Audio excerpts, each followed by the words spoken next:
ಸುಖ ಸಂಸಾರಕ್ಕೆ ಕೆಲವು ಗುಟ್ಟುಗಳು. ಅದ್ಭುತ ಮಾಹಿತಿ. ತಾಳ್ಮೆಯಿಂದ ಪೂರ್ತಿ ಮಾಹಿತಿ ಕೇಳಿ. ಸಂಸಾರದಲ್ಲಿ ಬೆಣ್ಣೆಯಲ್ಲಿ ಕೂದಲು ತೆಗೆಯುವಂತೆ ನಾಜೂಕಾಗಿ ಇದ್ದರೆ ಮಾತ್ರ ಸುಖ ಸಂಸಾರ ನಿಮ್ಮದಾಗತ್ತೆ. ಹೆಂಗಸರು ತನ್ನ ಗಂಡನ ಜೊತೆ ಸಂಭೋಗ ಮಾಡುವಾಗ ಯಾವತ್ತೂ ಕೂಡ ನಾಚಿಕೊಳ್ಳದೆ ಭಾಗಿಯಾಗಬೇಕು. ರಾತ್ರಿ ಗಂಡನ ಪಕ್ಕ ಮಲಗಿದಾಗ ಗಂಡನಿಗೆ ಕಿರಿಕಿರಿಯಾಗುವ ಯಾವುದೇ ವಿಚಾರಗಳನ್ನು ಮಾತನಾಡಲೇಬೇಡಿ. ಯಾವುದೇ ಸಾಲದ, ಮಕ್ಕಳ ಅಥವಾ ಇನ್ಯಾವುದೇ ಬೇಸರ ಅಥವಾ ಕೋಪ ತರುವ ವಿಚಾರ ಬೇಡ. ಗಂಡನ ಬಳಿ ನಗುತ್ತಾ ಮಾತನಾಡುತ್ತಾ ಮಲಗುವುದು ಒಳ್ಳೆಯದು. ಏಕೆಂದರೆ ಮಲಗುವ ಮುನ್ನ ದುಃಖದ, ಕೋಪದ ವಿಚಾರ ಮಾತನಾಡುವುದು ಒಳ್ಳೆಯದಲ್ಲ. ಅದು ನಿಮ್ಮ ಸುಖ ಜೀವನದ ಮೇಲೆ ಕೆಟ್ಟ ಪರಿಣಾಮವನ್ನು ಬೀರುತ್ತೆ. ಸ್ನೇಹಿತರೆ, ಇನ್ನು ಹೆಂಡತಿಯಾದವಳು ತನ್ನ ಗಂಡನ ಸುಖದಲ್ಲಿ ಮಾತ್ರ ಭಾಗಿಯಾಗದೆ ಅವನ ಕಷ್ಟದಲ್ಲೂ ಕೂಡ ಭಾಗಿಯಾಗಬೇಕು. ನಿಮ್ಮ ಮೊಬೈಲ್ ವಾಲ್ಪೇಪರ್ಗೆ ನಿಮ್ಮಿಬ್ಬರ ಫೋಟೋ ಹಾಕಿಕೊಳ್ಳಿ. ತೋರಿಕೆಗಲ್ಲ, ಪ್ರೀತಿಯಿಂದ. ಪತಿಯನ್ನು ಕೋಪಗೊಳಿಸುವ ಕೆಲಸವನ್ನ ಮಾಡಬೇಡಿ. ನಿಮ್ಮ ಪತಿಯನ್ನು ತಮಾಷೆಗೂ ಕೂಡ ಬೇರೆಯವರೊಂದಿಗೆ ಹೋಲಿಕೆ ಮಾಡಿ ಮಾತನಾಡಲೇಬೇಡಿ. ನಿಮ್ಮ ಬೇಕು ಬೇಡಗಳನ್ನು ಹೇಳುವ ರೀತಿ ಕೋಪದಿಂದ ಇರಬಾರದು. ತುಂಬ ನಾಜೂಕಾಗಿ ಇರಬೇಕು. ವಾರಕ್ಕೊಮ್ಮೆಯಾದರೂ ನಿಮ್ಮ ಪತಿಯ ಫೇವ್ರೆಟ್ ಡಿಶನ್ನು ಮಾಡಿ.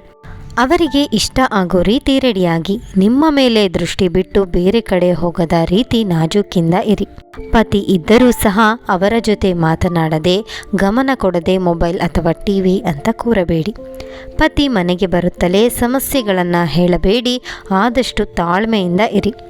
ನೀವು ಅವರ ದುಡಿಮೆಗೆ ಮಾತ್ರ ಬೆಲೆ ಕೊಡುತ್ತೀರಾ, ಅವರಿಗಲ್ಲ ಎಂಬ ಭಾವನೆ ಬರದಂತೆ ನಡೆದುಕೊಳ್ಳಿ. ಅಡುಗೆ ರುಚಿಯ ಬಗ್ಗೆ ನಿಮ್ಮನ್ನು ಹೀಯಾಳಿಸಿದರೆ ಬೇಜಾರಾಗಬೇಡಿ. ಅಡುಗೆ ಚೆನ್ನಾಗಿಲ್ಲದಿದ್ದರೆ ಚೆನ್ನಾಗಿ ಮಾಡಲು ಕಲಿಯಿರಿ.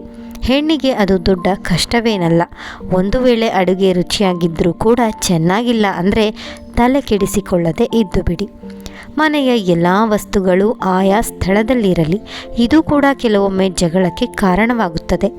ನಾನು ಮನೆಗೆಲಸದವಳ, ಏನಿದು ಇಷ್ಟೊಂದು ಕೆಲಸ ಎಂದು ಬೇಜಾರಾಗಬೇಡಿ.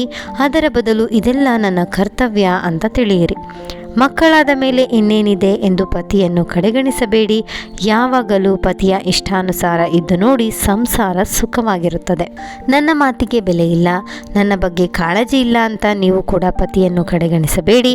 ಪತಿಯನ್ನು ಪ್ರೀತಿ, ಗೌರವ, ಕಾಳಜಿ ಕೊಟ್ಟು ನಿಮ್ಮ ದಾರಿಯಲ್ಲೇ ಇರುವಂತೆ ನೋಡಿಕೊಳ್ಳುವುದು ನಿಮ್ಮ ಕೈಯಲ್ಲೇ ಇದೆ.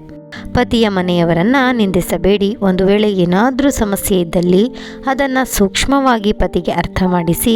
ಮನೆ ಮುರಿಯುವುದೇ ಪರಿಹಾರವಲ್ಲ, ನೆನಪಿಡಿ.